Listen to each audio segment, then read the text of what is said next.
Global companies face over $35 billion hit from U.S. tariffs. But signs of stability emerge.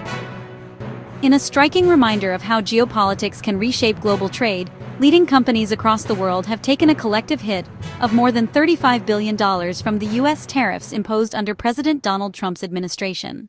While the financial damage is severe, there are emerging signs that the outlook is beginning to stabilize, as firms adjust strategies and new trade deals begin to soften the blow.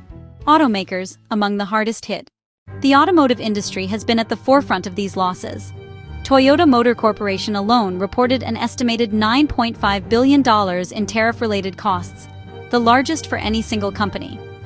Other major automakers, including Volkswagen, BMW, and Ford, have also seen production and export costs rise sharply due to new import duties on vehicle components and metals. For these manufacturers, the tariffs have disrupted carefully calibrated global supply chains, forcing them to seek alternative production hubs and reconsider their pricing strategies in key markets. Consumer and electronics giants also affected. The pain is not limited to car makers. Global consumer brands such as Nike, Sony, and Tefal have also reported financial strain as tariffs inflated the cost of importing goods and raw materials into the United States.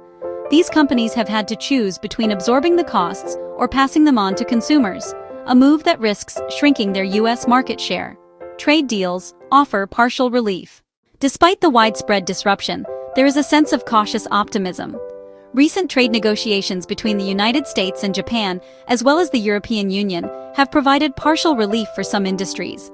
Several firms have revised their loss projections downward as tariff exemptions or modified trade terms took effect. This stabilization, however, remains fragile. The Trump administration's consideration of 100% tariffs on Chinese imports has kept uncertainty high, particularly for technology and manufacturing sectors that depend heavily on Chinese components.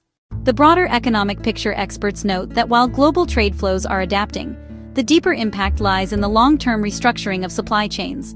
Companies are diversifying production bases to countries like Vietnam, India, and Mexico, in an effort to reduce dependency on any single market. This transition, while costly in the short term, could lead to a more resilient global trade network over time. Conclusion. The $35 billion tariff shock serves as both a warning and a lesson for multinational corporations. It highlights the risks of over-reliance on political stability and underscores the need for strategic flexibility in global trade planning. While the outlook has begun to steady, one thing is clear. In a world of shifting alliances and economic nationalism, stability is the new luxury, and only the most adaptive companies will thrive.